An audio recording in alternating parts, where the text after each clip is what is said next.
पुनरपी आपल्यामध्ये येऊन देवाचं वचन विदित करण्याची सुवर्ण संधी परमेश्वराने मला दिली, त्याबद्दल त्या परमेश्वराचे मी उपकार स्तुती करतो. आजच्या मननासाठी जे शुभवर्तमान आहे ते लूक शुभवर्तमान याचा 5वा अध्याय 17 ते 26 पर्यंत आपण वाचूया. लूक शुभवर्तमान याचा 5वा अध्याय 17 ते 26. एके दिवशी असे झाले की तो शिक्षण देत असताना गलिलायातील प्रत्येक गावाहून आणि यहूदिया व येरुशलेम येथून आलेले परुषी व शास्त्राभ्यासक तेथे बसले होते आणि रोग बरे करण्यास प्रभूचे सामर्थ्य त्यांच्या ठाई होते. तेव्हा पहा, कित्येक लोकांनी कोणा एका पक्षघाती माणसाला बाजेवर आणले व त्याला आत नेऊन त्याच्या समोर ठेवण्याचा त्यांनी प्रयत्न केला, परंतु दाटीमुळे त्याला आत नेण्यात वाव मिळेना म्हणून त्यांनी घरावर चढून त्याला बाजेसह कौलातून येशूच्या समोर खाली सोडले. तेव्हा त्यांचा विश्वास पाहून तो म्हणाला, हे मनुष्या, तुझ्या पापाची क्षमा झाली आहे. तेव्हा शास्त्रीय परुषी असा वादविवाद करून म्हणाले की हा दुर्भाषण करणारा कोण आहे? केवळ देवा वाचून पापाची क्षमा कोण करू शकतो? येशूने त्यांचे विचार ओळखून त्यांना उत्तर दिले, तुम्ही आपल्या मनात असले विचार का करत आहात?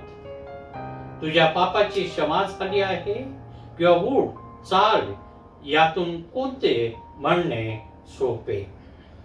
परंतु पृथ्वीवर पापाची क्षमा करण्यास मनुष्याच्या पुत्राला अधिकार आहे हे तुम्हाला समजावे म्हणून तो पक्षघाती माणसाला म्हणाला, मी तुला सांगतो, उठ, आपली बाज उचलून घेऊन आपल्या घरी जा. तेव्हा तो लागलेच त्याच्या समक्ष उठून त्याच्यावर तो पडून होता ते उचलून घेऊन देवाचा महिमा वर्णित आपल्या घरी गेला. तेव्हा ते सर्व अगदी थक्क झाले. ते देवाचा महिमा वर्णू लागले आणि फार भयभीत होऊन म्हणाले, आम्ही आज विलक्षण गोष्टी पाहिल्या आहे. हे ख्रिस्ताचं शुभवर्तमान आहे. आपण प्रार्थना करूया. प्रिय परमेश्वरा, तुझ्या वचनातून आज आम्ही मनन करत असताना तो आम्हाला सहाय्य पुरव.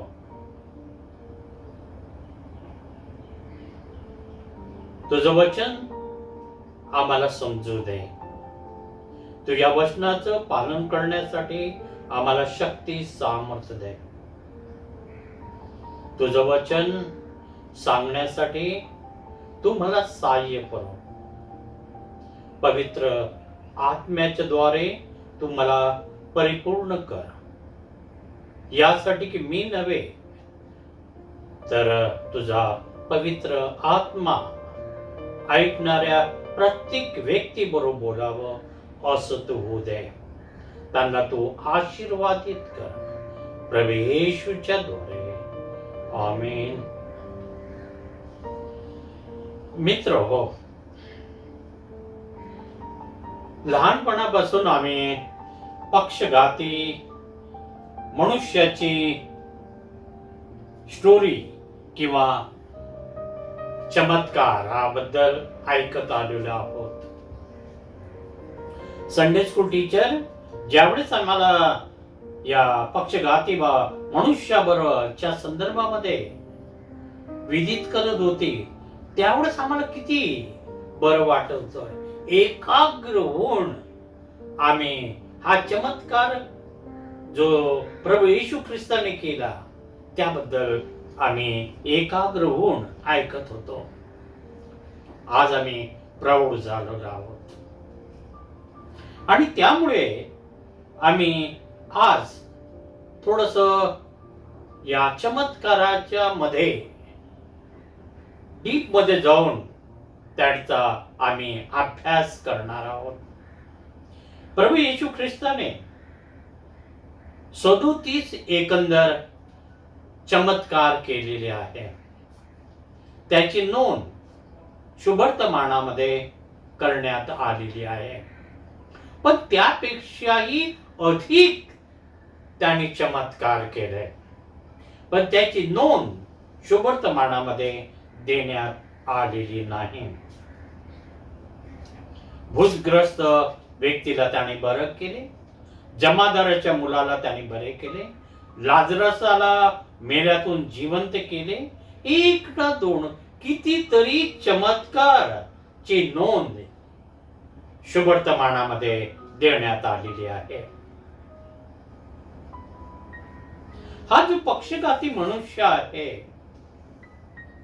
या पक्षघाती माणसाला आरोग्य हे प्राप्त झालं.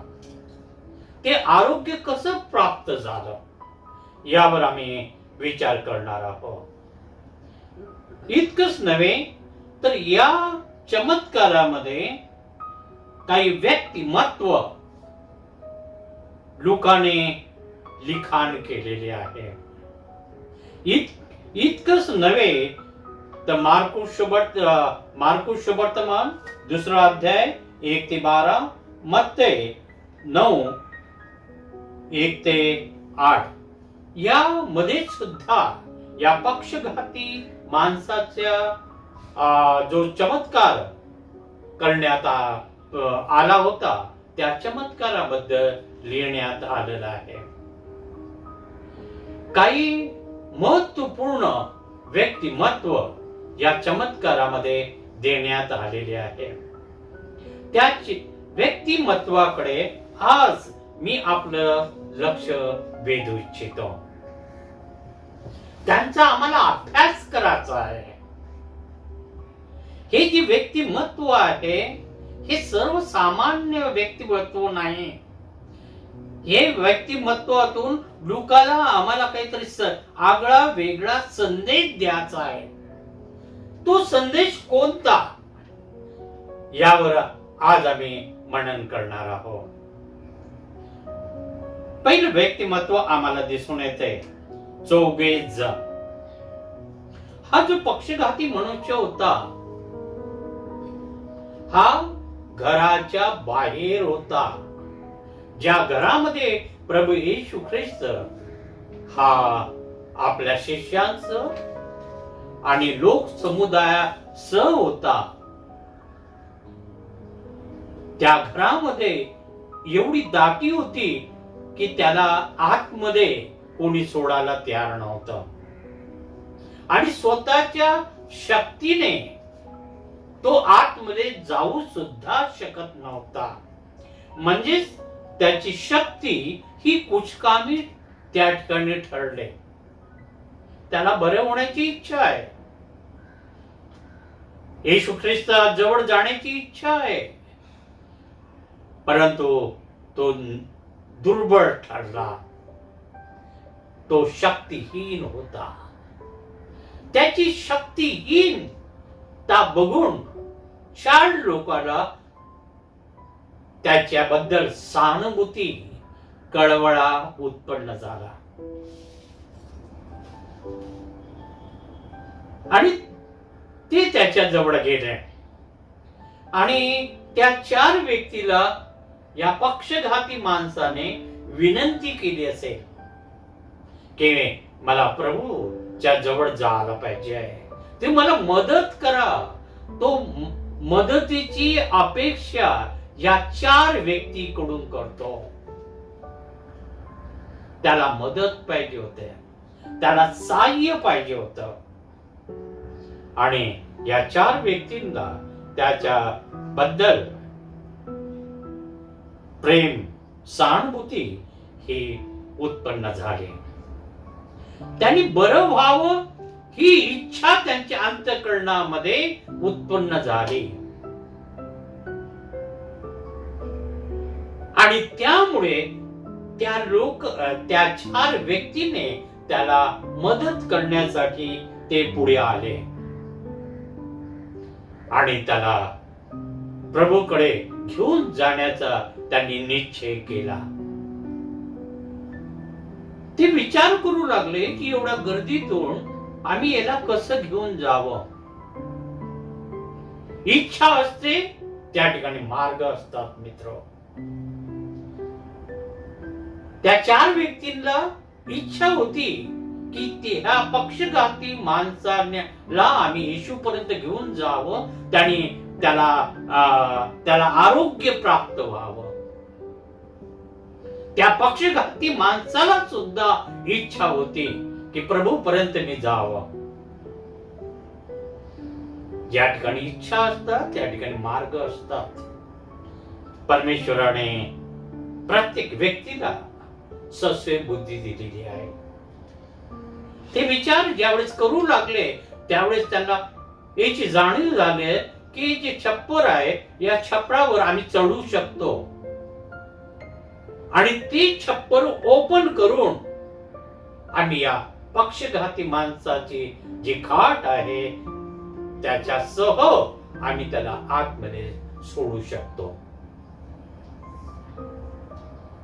विचार आला, हे विचारांची त्यांनी आपसामध्ये देवाणघेवाण केली, सर्वांनी त्याला मान्यता दिली.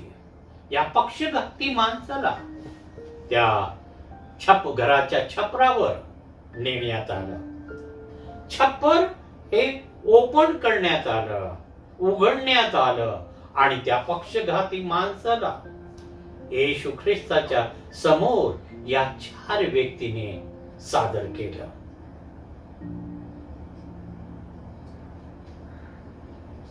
यामध्ये आम्हाला काय त्यांची गुण आम्हाला दिसतात.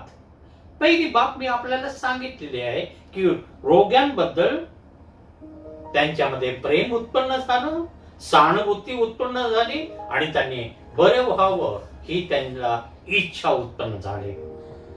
दुसरी बाब, त्यांच्यामध्ये चिकाटीने त्यांनी काम केलं, धैर्याने काम केलं, निर्भीडता त्यांच्यामध्ये होती. त्यांनी हा नाही विचार केला की घर मालकाचं आम्ही घर आहे, हे आमचं घर नाही. तर विचार केला असेल का? हो, त्यांनी निश्चित हा विचार केला असेल की हे जे घर आहे हे आमचं नाही, या घराचं आम्ही नुकसान करत आहोत. जर घर मालक जर काही आम्हाला फायरिंग करेल तर त्यांनी हा निर्णय घेतला असेल मित्र की घर मालकाला त्याचा मोबदला द्यावा. जे काही त्यांच्याकडून छपराचं त्यांनी साईडला करण्यामध्ये नुकसान झालं, नुकसान भरपाई सुद्धा देण्याची त्यांनी तयारी ठेवली असेल. त्यांच्या मनामध्ये त्यांनी या प्रकारचे विचार सुद्धा केले असेल. प्रभूमध्ये तुमचे श्रम व्यर्थ नाही असं प्रभूचं वचन हे आम्हाला विदित करते. पहिले करेन याचा 3रा अध्याय 8 आणि 9 ही वचने आपण वाचूया. पहिले करेन याचा 3रा अध्याय 8 आणि 9 ही वचने. लावणारा व पाणी घालणारा हे एकच आहे, तरी प्रत्येकाला आपापल्या श्रमाप्रमाणे आपापली मजुरी मिळेल. कारण आम्ही देवाचे सहकारी आहोत. तुम्ही देवाचे शेत, देवाची इमारत असे आहात. कारण आम्ही देवाचे सहकारी, देवाचे व देवाची इमारत असे आहोत. आम्ही जे श्रम करतो ते प्रभूमध्ये व्यर्थ असं ठरत नाही. तिसरी बाब की येशूकडे ते घेऊन आले. प्रश्न हा उत्पन्न होतो की ते येशू ख्रिस्ताकडे का घेऊन आले. त्यावेळेस धार्मिक पुढारी नव्हते का? त्या धार्मिक पुढाऱ्यांकडे ते घेऊन जाऊ शकत होते. वैद्य त्यावेळेस नव्हते का? हो, वैद्य सुद्धा होते. ते वैद्यांकडे सुद्धा घेऊन जाऊ शकत होते, पण त्यांनी तसं का केलं नाही? कारण त्यांचा विश्वास धार्मिक पुढाऱ्यांवर किंवा वैद्यावर नव्हता. त्यांचा विश्वास येशू ख्रिस्तावर होता. येशू ख्रिस्ताबद्दल त्यांनी बऱ्याच गोष्टी ऐकल्या असेल. येशू ख्रिस्ताने केले चमत्कार त्यांनी आपल्या डोळ्यांनी पाहिले असेल, आणि त्यामुळे त्यांना पूर्ण विश्वास होता की हा जो पक्षघाती मनुष्य आहे, याला जर आम्ही येशू ख्रिस्तापर्यंत घेऊन जाऊ तर हा निश्चित रीतीने बरा होऊ शकेल. आणि त्यांचा विश्वास हा व्यर्थ गेला नाही. तो पक्षघाती मनुष्याला आरोग्य हे प्राप्त झालं. या चार व्यक्तीने, हे जे चार व्यक्ती होते, चार व्यक्तीने पक्षघाती माणसाला येशू ख्रिस्तापर्यंत घेऊन आलेले आहे. शमरूनी स्त्रीनी सुद्धा काही व्यक्तींना प्रभू येशू ख्रिस्ताकडे आणलेला आहे की हा मसीहा तर नसेल ना. हा जो प्रश्न त्यांनी छेडला होता, त्यावर अनेक लोक हे ख्रिस्ताकडे आले. इतकंच नव्हे तर येशूच्या शिष्यांनी सुद्धा अनेकांना प्रभू येशू ख्रिस्ताकडे आणलेलं आम्ही पाहतो. आमची जबाबदारी ही काय आहे? जर येशू ख्रिस्ताचे शिष्यगण हे अनेकांना प्रभू येशू ख्रिस्ताकडे घेऊन येतात. शमरूनी स्त्री ही अनेकांना प्रभू येशू ख्रिस्ताकडे घेऊन येतात. ते चार व्यक्ती त्यांनी पक्षघाती माणसाला प्रभू येशू ख्रिस्ताकडे आणलं. आमची जबाबदारी एक ख्रिस्ती व्यक्ती या नात्याने आमची जबाबदारी काय आहे? या जगामध्ये कितीतरी लोक हे वाट चुकलेले आहे. ते मुसाफिर झालेले आहे. ते अस्वस्थ झालेले आहे. ते बेचैन झालेले आहे. त्यामधून काही जण आत्महत्या सुद्धा करत आहे. काही दिवसापूर्वीच एका ख्रिस्ती तरुणाने आत्महत्या केली. त्या व्यक्तीला मी चांगल्या रीतीने ओळखत होतो. त्या व्यक्तीच्या चर्चचा मी पाळक म्हणून जवळजवळ बरेच वर्ष मी सेवा दिली होती.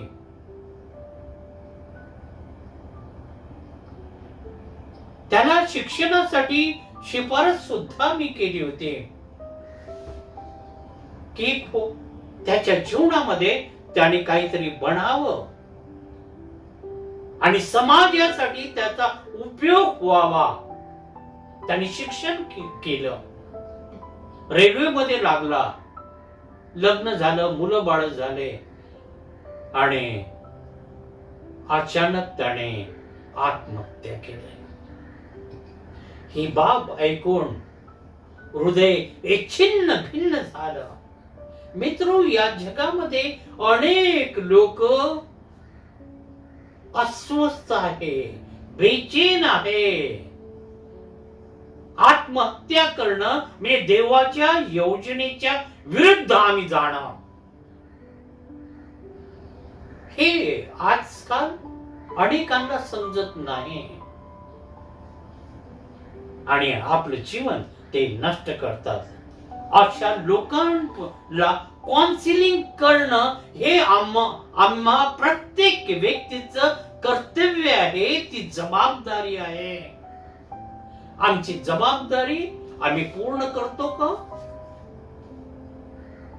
त्या जबाबदारीमध्ये आम्ही कुठेतरी कमी पडतो आणि त्यामुळे आमच्या समाजामध्ये काही लोक, काही जे तरुण आहे ते या प्रकारच्या गोष्टी करतात, आपलं जीवन हे समाप्त करतात।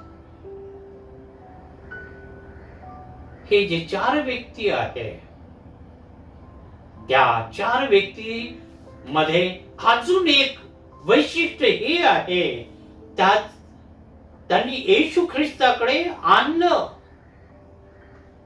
त्या पक्षघाती माणसाला ही चांगली बाब त्यांनी केली आणि त्यांचा विश्वास पाहून येशू ख्रिस्ताने त्या पक्षघाती माणसाला बरं केलं। त्यांच्यामध्ये काय होतं? विश्वास होता।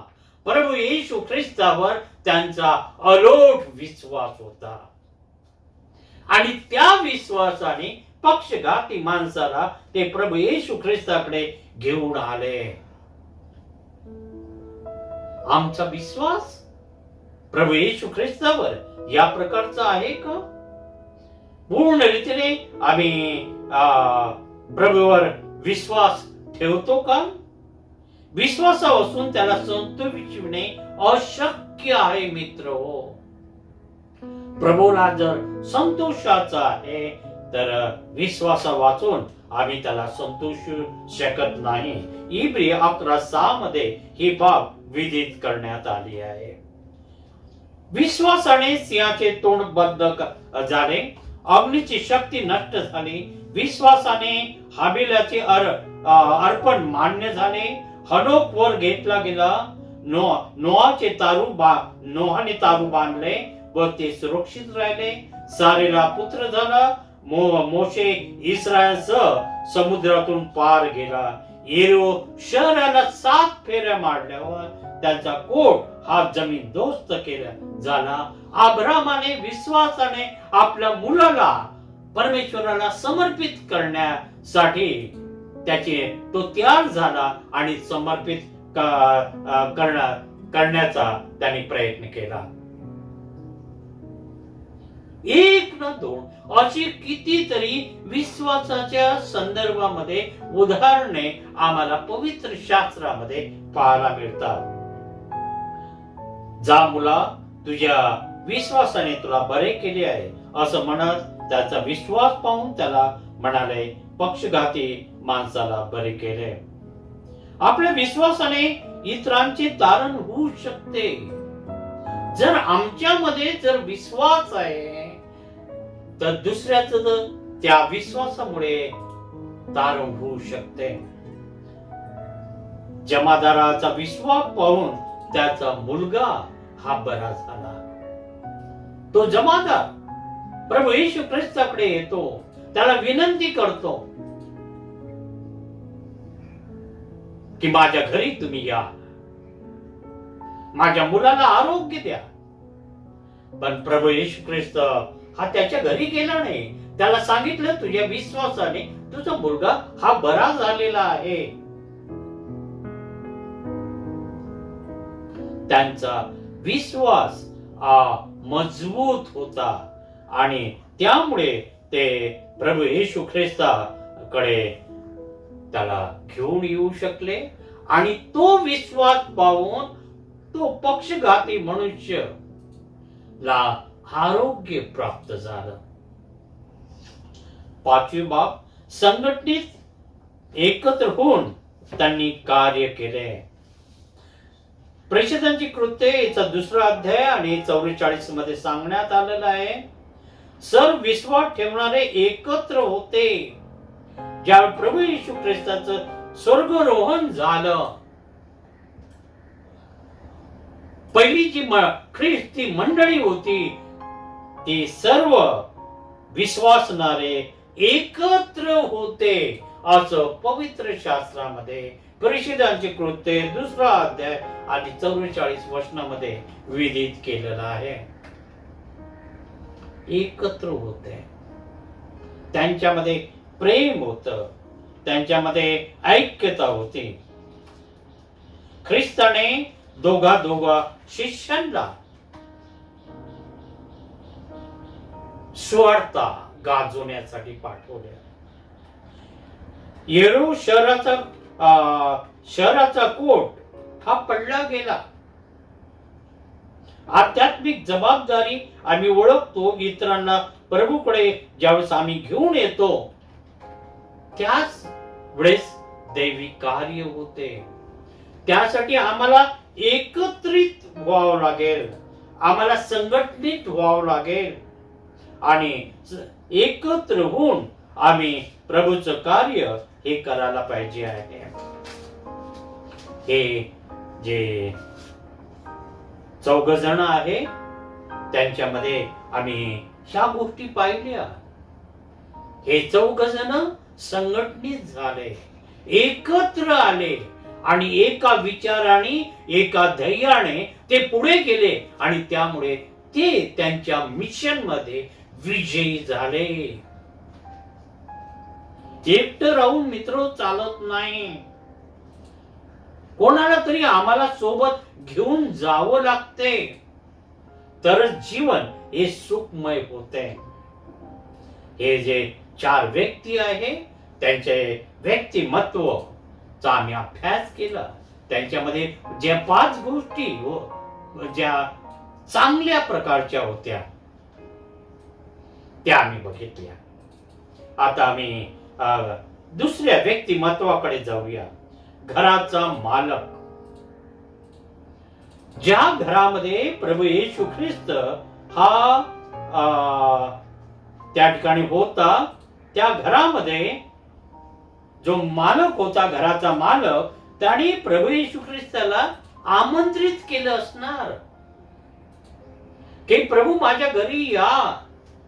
प्रभू येशू ख्रिस्त स्वइच्छेने त्याच्या घरी गेला नसणार, तर त्या घर मालकाने त्याला आपल्या घरामध्ये आमंत्रित केलेलं असणार.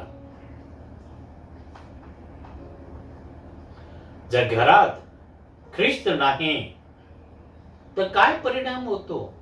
घरामध्ये कोणत्या प्रकारचं वातावरण उत्पन्न होते? भांडणं, गैरसमज, द्वेषाची भावना, क्रोधाची भावना या उत्पन्न होते.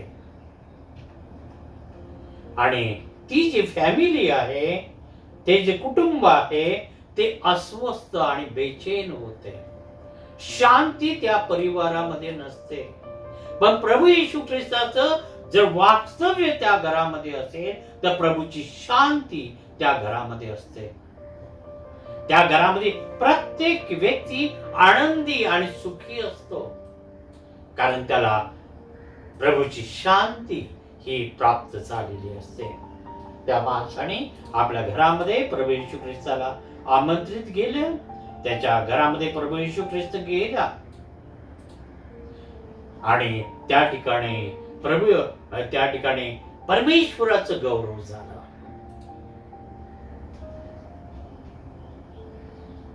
आजच्या समाजामध्ये, आजच्या मंडळीकडे जर आम्ही पाहतो तर आम्हाला काय दिसते? प्रभू येशू ख्रिस्त हा दिसतो काय?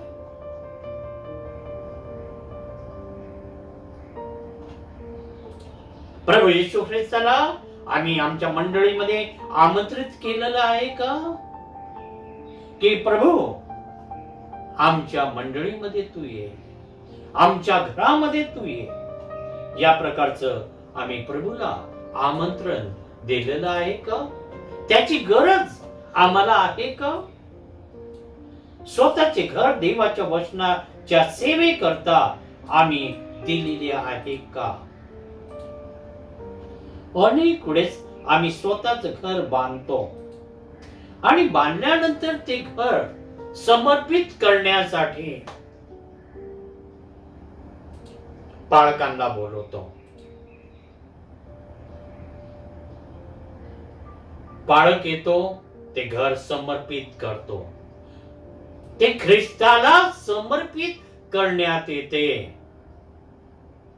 मग ते जे घर ख्रिस्ताला समर्पित करण्यात येते, तर त्या घरावर आमची मालकी राहते का? हा माझा प्रश्न आहे. नाही, त्या घरावर आमची मालकी नसते.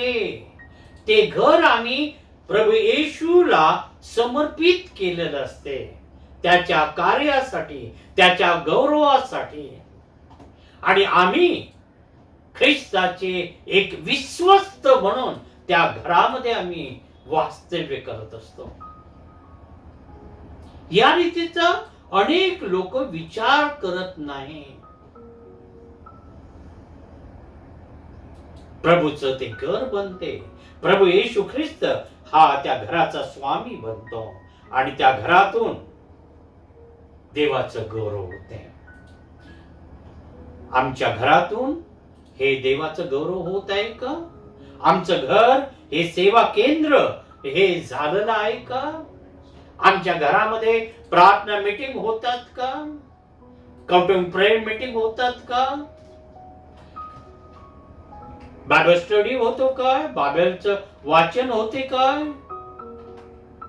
या प्रकारचे जे प्रश्न आम्ही आमच्या मनाला जर विचारतो, तर आमचं जे मन आहे आम्हाला दोषी ठरवते. खऱ्या रीतीने आमचं घर आम्ही परमेश्वराला हे समर्पित केलेलं नसते. आणि त्यामुळे प्रभू येशू ख्रिस्ताचं वास्तव्य आमच्या घरामध्ये हे नसते.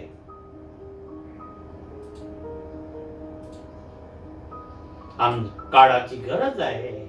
आमचे जे घर आहे हाऊस चर्च हे होण्याची आज काळाची गरज आहे. आज चर्चेस बंद आहे, परंतु आम्ही घरातून देवाचं वचन हे वाचायला पाहिजे आणि प्रार्थना करायला पाहिजे. जे देवाचे सेवक गण आहे त्यांचं वचन हे आम्हाला ऐकायला पाहिजे, तर आमची आध्यात्मिक उन्नती होईल. आमच्या जीवनामध्ये आम्ही सफल होऊ. परंतु बऱ्याच वेळेस आम्ही याकडे दुर्लक्ष करतो. जो घराचा मालक आहे, तिसरी बाब आम्ही पाहूया, त्याच्यामध्ये सहनशीलता आहे, त्याच्यामध्ये निर्भीकता आहे. सहनशीलता त्याच्यामध्ये काय? त्याचं स्वतःच ते घर होतं. त्या घरामध्ये मोठ्या प्रमाणामध्ये लोक आले, त्यामुळे घरामध्ये जे सामान आहे ते काही पडलं असेल, काही नुकसान झालं असेल, ते घर अस्ताव्यस्त झालं असेल, त्या गोष्टीकडे त्यांनी दुर्लक्ष केलं.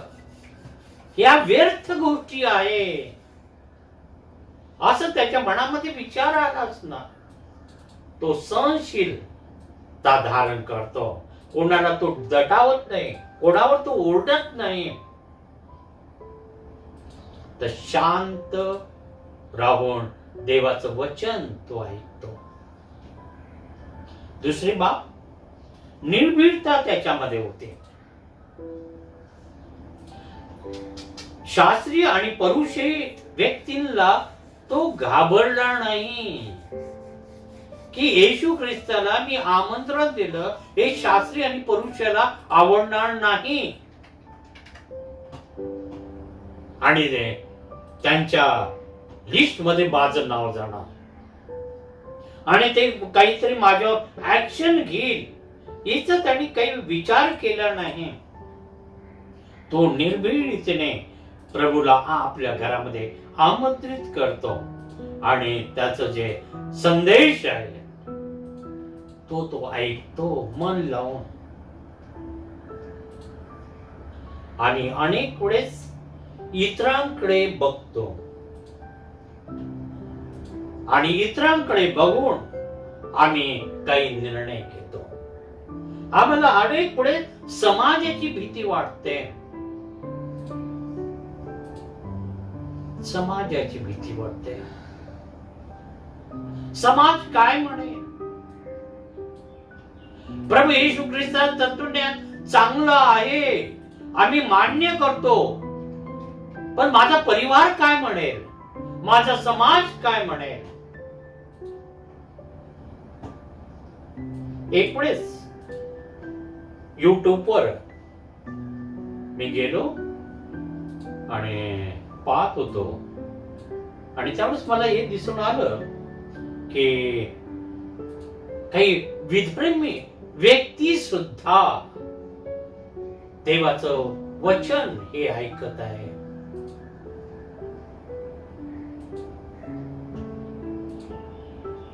ते नावाजलेले लॉयर आहे. अशी लोक सुद्धा मित्र प्रभू येशू ख्रिस्ताचा संदेश ऐकत आहे. त्यावेळेस मला खूप बरं वाटलं. ख्रिस्तामध्ये जे माझे बंधू भगिनी आहे तेच देवाचं वचन ऐकतात, पण इतर लोक सुद्धा देवाचं वचन ऐकत आहे. ही एक आनंदाची बाब आहे. ही एक चांगली बाब आहे. तिसऱ्या व्यक्तिमत्वाकडे आपण जाऊया. पक्षघाती मनुष्य. ख्रिस्ताकडे जाण्याची आणि बरे होण्याची इच्छा त्याने त्या 4 व्यक्तीकडे प्रगट केली असणार. इच्छेच्या विरुद्ध त्याला येशू ख्रिस्ताकडे नेण्यात आलेलं नसणार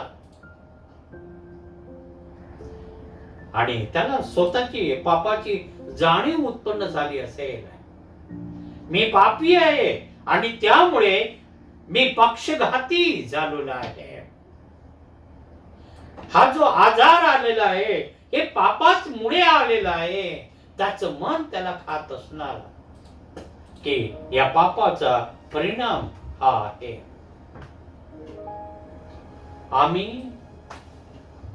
पापी आहोत. पवित्र शास्त्र आम्हाला सांगते की आम्ही प्रत्येक व्यक्ती आम्ही पापी आहोत. जर आम्ही पापी नाही असं जर आम्ही म्हणतो तर त्या देवाला आम्ही फसवतो.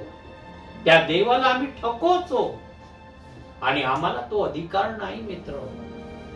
आम्ही पापी आहोत कारण आमचे पूर्वज आदाम आणि हवा यांनी पाप केलेलं आहे आणि त्यामुळे आम्ही पापी हे मनुष्य आहोत आणि जन्मता आम्ही पापी आहोत.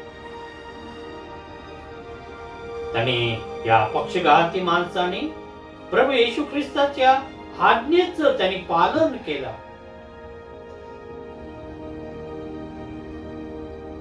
प्रभू येशू ख्रिस्ताने जी आज्ञा त्याला दिली होती ती आज्ञा आपण वाचूया मला वाटतंय.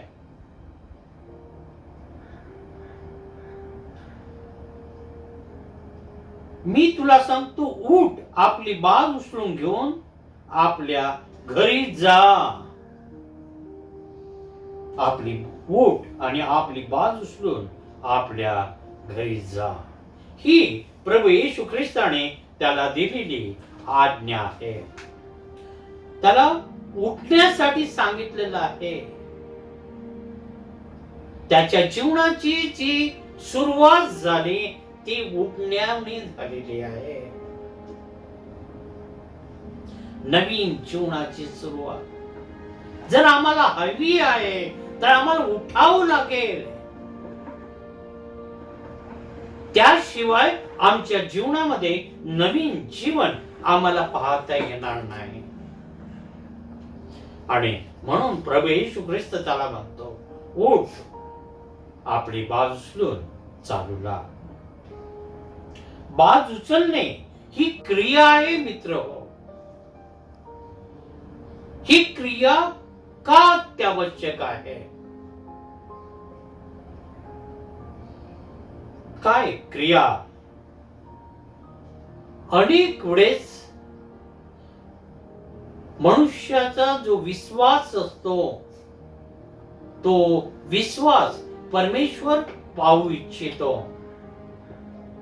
येशू ख्रिस्त त्याचा विश्वास पाहू इच्छित असणार. तो उठतो काय, तो उचलतो काय, आपल्या आज्ञेचं तो पालन करतो काय. त्याच्यामध्ये अशक्तपणा होता. तो बाज उचलू शकत नव्हता. तो प्रभू येशू ख्रिस्ताबरोबर वादविवाद करू शकत होता, पण त्याने वादविवाद केला नाही. मित्र, प्रभू येशू ख्रिस्ताच्या आज्ञेचं त्यांनी पालन केलं. प्रभू येशू ख्रिस्तावर त्यांनी विश्वास ठेवला आणि विश्वासाने तो उठला. उठून त्याने आपली बाज उचलली. त्याला माहित होतं मी अशक्त आहे, पण प्रभू मला सांगत आहे. ज्या अर्थी प्रभू मला सांगत आहे त्या अर्थी प्रभू परमेश्वर माझ्यामध्ये शक्ती ही ओतेल. मी शक्तिमान होणार आणि त्या शक्तीमुळे मी ही बाज माझी उचलू शकतोय. हा विश्वास त्याच्यामध्ये उत्पन्न झाला आणि त्याने आपली बाज उचलली. क्रियेशिवाय विश्वास व्यर्थ आहे. मित्र, क्रिया जर नाही तर विश्वास व्यर्थ असा आहे. त्याचा विश्वास जो होता तो मजबूत होता आणि त्यामुळे तो उठला आणि आपली बाज उचलली. सर्वांच्या देखत तो निघाला. तो चालू लागला. त्याच्यामध्ये सातत्य आहे. क्रिया जी आहे ती क्रिया चालू आहे.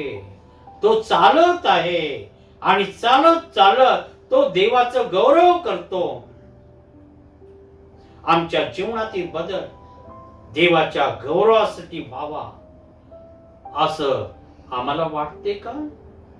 ज्याप्रमाणे ही जी पक्षघाती मनुष्य होता तो बरा झाला आणि बरा झाल्यानंतर तो देवाचं गौरव करत हा आपल्या घरी गेला. आमच्या जीवनामध्ये अनेक चमत्कार हे प्रभू परमेश्वराने हे केलेले आहेत.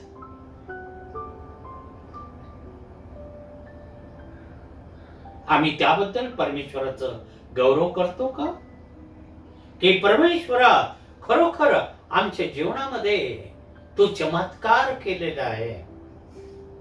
जर परमेश्वर आमच्या जीवनात चमत्कार करतो, आम्हाला आशीर्वादित करतो, आम्हाला आरोग्य देतो, आमच्या गरजा तो पूर्ण करतो, तो निश्चित रीतीने परमेश्वराचं गौरव हे करणं अत्यावश्यक आहे. आणि या व्यक्तीने देवाचं गौरव केलेलं आहे. आपण चौथ्या व्यक्तीकडे जाऊया. शास्त्री, नियमशास्त्राचा चे शिक्षक हे असत. शास्त्रीगण हे नियमशास्त्राचे शिक्षक गण असे होते आणि त्यांचा प्रभू येशू ख्रिस्तावर आरोप आहे.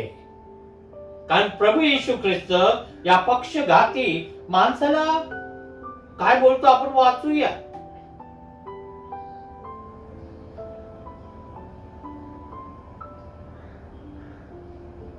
पृथ्वीवर पापाची क्षमा करण्यास मनुष्याच्या पुत्राला अधिकार आहे हे तुम्हाला समजावे म्हणून तो पक्षघाती माणसाला म्हणाला, मी तुला सांगतो उठ, आपली बाज उचलून घेऊन आपल्या घरी जा.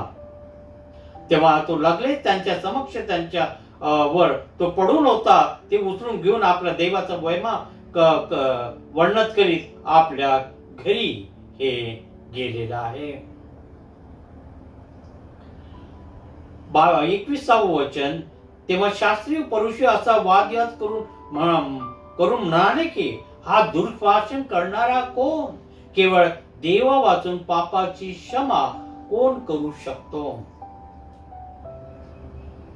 हा योसेपाचा पुत्र आहे. हा मरियेचा पुत्र आहे, आमच्या मधला तो एक आहे. असं असताना तो कसं म्हणतो की तुझ्या पापाची क्षमा झाली? देवा वाचून दुसऱ्याला क्षमा करण्याचा अधिकार नाही. हा स्वतःला देव मानतो काय? हा दुर्भाषण करतो. या प्रकारचा आरोप प्रभू येशू ख्रिस्ताला वर ते करतात आणि प्रभू येशू ख्रिस्त त्याला स्पष्ट रीतीने विदित करतो की मला क्षमा करण्याचा, पापाची क्षमा करण्याचा पूर्ण अधिकार आहे. हे तो प्रगट करतो. या ठिकाणी त्याचं देवत्व तो प्रगट करतो. स्पष्ट रीतीने तो कल्पना देतो, मला पापाची क्षमा करण्याचा अधिकार आहे. यहुदी जे लोक आहे मित्र हो, त्यांचा विश्वास हा काहीतरी आगळा वेगळ्या प्रकारचा आहे. आमचा देव दयेचा व क्षमेचा सागर आहे. दानियल 9:9 मध्ये ही बाब विदित करण्यात आलेली आहे.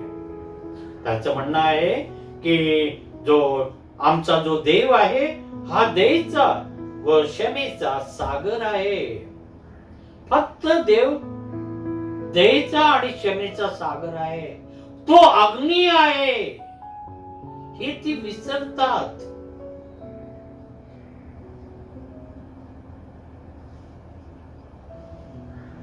प्रभू येशू ख्रिस्त हा दयेचा आणि क्षमेचा सागर आहे, हे निश्चित रीतीने खरं आहे. परंतु तो अग्नी सुद्धा आहे. त्याला पाप हे आवडत नाही. आम्ही पाप करावं हे त्याला सहन होत नाही, कारण तो पवित्र आहे. त्यामुळे आम्ही सुद्धा पवित्र असावे ही त्याची आमच्याकडून इच्छा आहे. आणि ती इच्छा मित्र वावगी नाहीये, योग्य आहे. यहुदी लोक दुःख आणि पापाचा संबंध हे जोडत होते. आपण बघूया लेवी याचा 24वा अध्याय आणि 16व वचन हे वाचूया. लेवीचा ग्रंथ याचा 24 आणि 24वा अध्याय 16व वचन. परमेश्वराच्या नामाची निंदा करणाऱ्यास अवश्य जीवे मारावे. सर्व मंडळीने त्यास अवश्य दगडमार करावा. तो परदेशीय असो अगर स्वदेशीय असो, त्याने परमेश्वराच्या नामाची निंदा केली तर त्यास जीवे मारावे. त्यांची विचारसरणी हे स्पष्ट या ठिकाणी पाहायला मिळते. आणि हे जे आहे देवाच्या विरुद्ध जे बोलतात, निंदा करतात, त्यांना धोड मार करावी. कारण हे नियमशास्त्राचे काटेकोर रीतीने पालन करणारे होते. प्रभू येशू ख्रिस्त या जगामध्ये येऊन त्यांनी नियमशास्त्राची पूर्णता केली. आपण चौथ्या व्यक्तिमत्वाकडे जाऊया. येशू ख्रिस्त स्वतःची ओळख तो त्या ठिकाणी पटवतो. त्या घरात त्या लोकांसमोर तो आपली ओळख पटवतो. आपलं देवत्व तो सिद्ध करतो, जाहीर करतो. तारणारा मसिया हा त्या ठिकाणी प्रगट होतो. दुसरी बाब, पाप्यांकडे पाहण्याचा प्रेमळ दृष्टिकोन त्या ठिकाणी प्रभू येशू ख्रिस्ताचा दिसून येतो. मुला धीर धर या शब्दातून पाप्या व्यक्तीकडे पाहण्याचा त्याचा प्रेमळ दृष्टिकोन दिसून येतो. त्याला पाप आवडत नाही हे निश्चित सत्य आहे. पण जी पापी व्यक्ती आहे त्या पापी व्यक्तीकडे बघण्याचा त्याचा दृष्टिकोन जो आहे तो दृष्टिकोन प्रेमळ आहे. आम्ही सर्वजण पापी आहोत, पण आमच्याकडे पाहण्याचा त्याचा दृष्टिकोन हा प्रेमळ आहे. आणि त्या पक्षघाती माणसाला सुद्धा तो म्हणतो, मुला धीर धर. पक्षघाती मनुष्य, त्याला तो म्हणतो, मुला धीर धर. योहान 1 आणि 12 वचनामध्ये असं सांगण्यात आलेलं आहे. आपण वाचूया.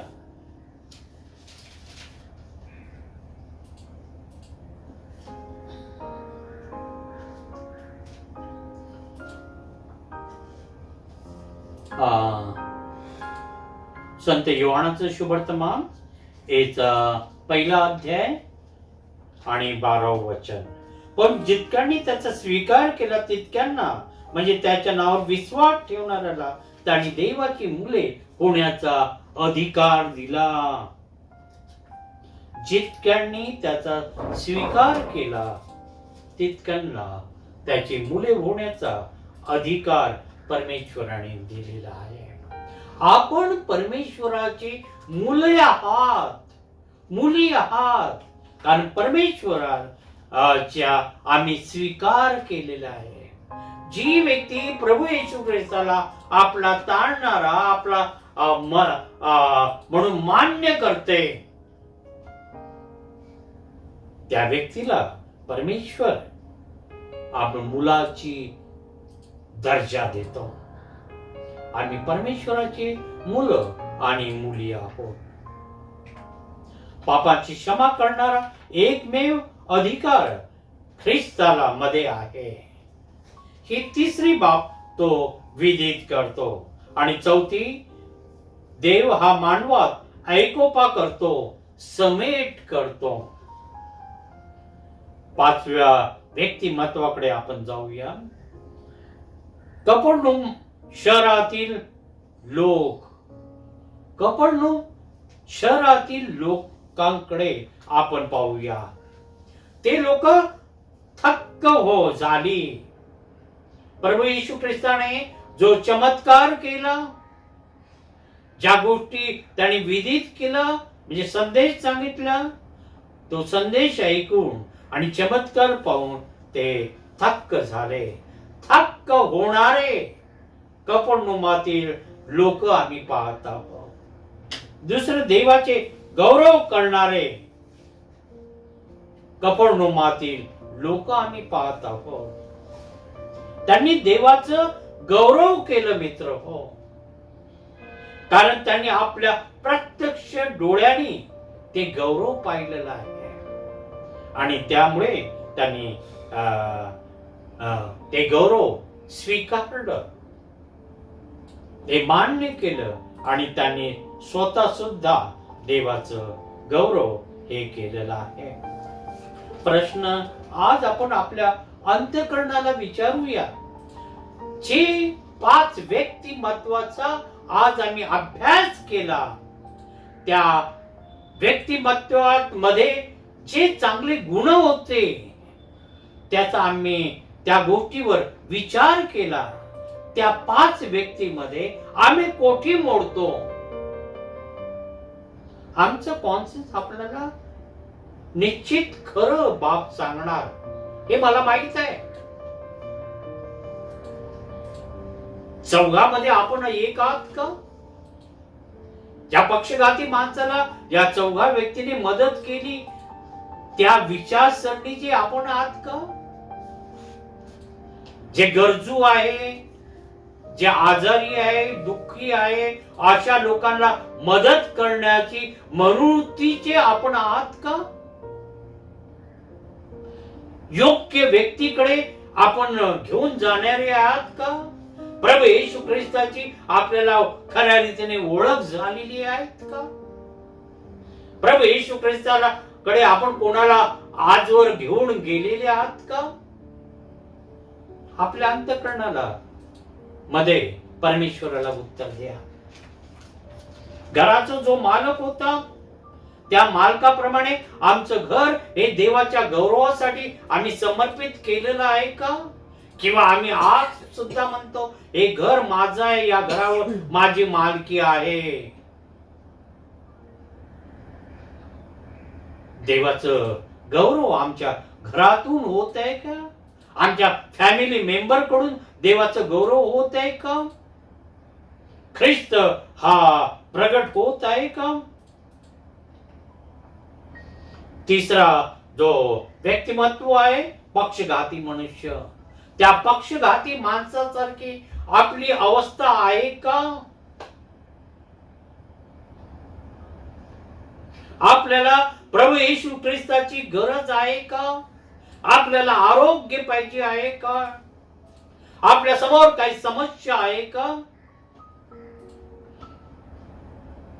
आपण दुःख भोगत आहात का? आपण रडत आहात काय? आपण आक्रोश करत आहात का? प्रभूकडे जायला पाहिजे आपल्याला.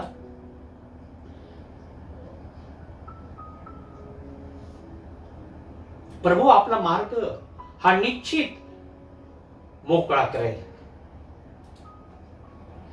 शास्त्री जसे होते, प्रभू येशू ख्रिस्तावर आरोप करणारे हा दुर्भाषण करतो, तसं आम्ही परमेश्वरावर आरोप करणारे आहोत का? परमेश्वराच्या सेवकांवर आरोप करणारे आहोत का? त्या गटामध्ये आम्ही मोडतो का? विचार करा, आम्ही कोणत्या गटामध्ये आम्ही मोडतो? किंवा कपडनुमातील जे लोक होते त्यांच्यातील आम्ही एक आहोत का? आम्ही देवाचं गौरव आम्ही करतो का? देवाचे चमत्कार पाहून आम्ही थक्क झाले आहोत का? आमच्या जीवनामध्ये दररोज आणि दररोज आम्ही देवाचं गौरव करतो. हे जे 5 व्यक्तिमत्वाचा आम्ही अभ्यास केला, या 5 व्यक्तिमत्वामध्ये आम्ही कोणत्या व्यक्तिमत्वामध्ये आमची गणना होते, आज विचार करण्याचा वेळ आहे. तो क्षण आहे मित्रो. आम्हाला आत्मपरीक्षण करायचं आहे.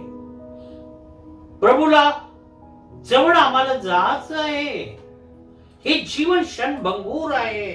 कधी हे समाप्त होईल आमच्या जीवनाची आम्हाला खात्री नाही. प्रभू समोर ज्यावेळेस आम्ही जाऊ त्याला आम्ही काय उत्तर देऊ? आम्ही कोणत्या गटामध्ये आहोत? प्रभू येशू ख्रिस्ताने जर आम्हाला विचारलं तर हे जे 5 व्यक्तिमत्व तुम्ही ऐकलेली आहे आजच्या दिवशी, त्याच्यामध्ये तुम्ही कोणत्या गटामध्ये मोडता?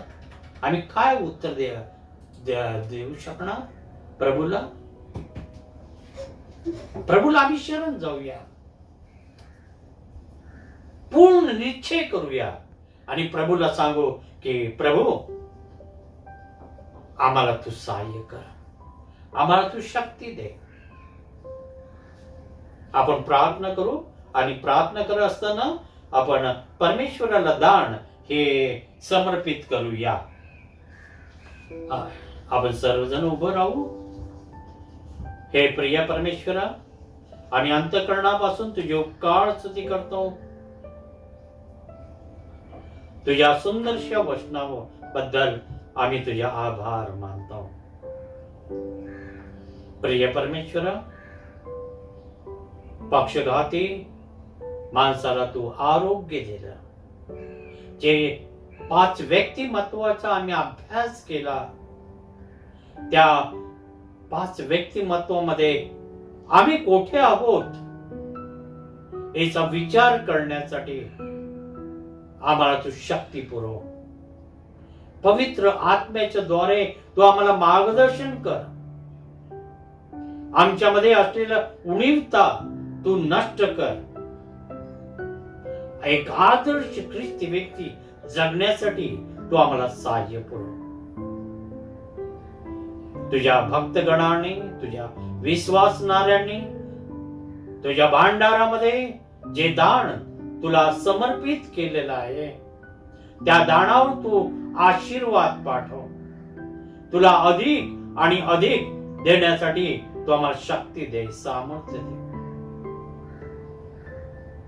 या दानाचा उपयोग तुझ्या दैवी कार्यासाठी होऊ दे, प्रभू येशूच्या द्वारे. आमेन. आपण प्रभूने शिकवलेली प्रार्थना ही म्हणूया. हे आमच्या स्वर्गातील बाबा, तुझे राज्य हो, जे स्वर्गात तसे पृथ्वीवरी तुझ्याची पण हो. आमची रोजची भाकर आज आम्हाला दे, जशी आमच्या ऋणास ऋण सोडतो तशी ऋणास आम्हास प्रेषण तर वाटून सोडू, कारण की राज्य सावधान ही सर्व का तुझीच आहे. आमेन. परमेश्वरापासून प्राप्त होणारा अनुग्रह आपण घेऊया. सर्व बुद्धी सामर्थ्याच्या पलीकडे असलेली देवाने दिली शांती तुमच्या अंतःकरणे येवो म्हणे. देवाचा आणि त्याचा पुत्र येशू ख्रिस्त याच्या ज्ञानात व प्रीतीत राखो, आणि सर्व समर्थ देव पिता, पुत्र, पवित्र आत्मा यांचा आशीर्वाद तुम्हावर असो आणि सदा सर्व काळ तुम्हास राहो. आमेन. प्रभू प्रेम करण्यास व त्याची सेवा करण्यास शांतीने जा. आमेन.